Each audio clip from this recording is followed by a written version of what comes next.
For the product strategy, we will include 3 stages, including ideation, product requirements, and competitors analysis, all stages gathered to create brief for the executive levels.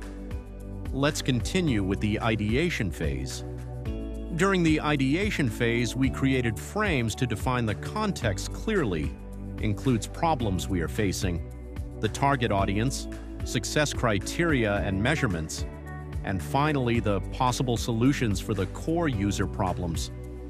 Now team members in live session will drag the sticky notes filling their ideas into the relevant frames. Once all frames are completed, now magic happens using Miro AI to generate a document from the session using custom prompt.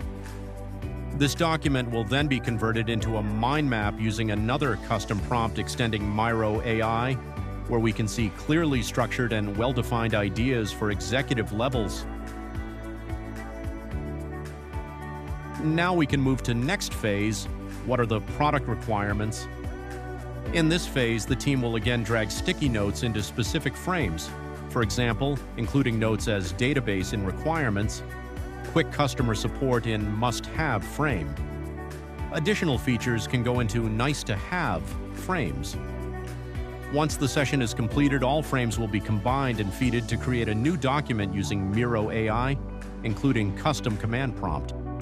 Now we will move to the competitor analysis and the product strategy. In this example, we are comparing with all relevant competitors. Here I have added a few of them, and we need ideas from the team to fill up the space specified. What are the uniqueness about the product? What aspects are similar?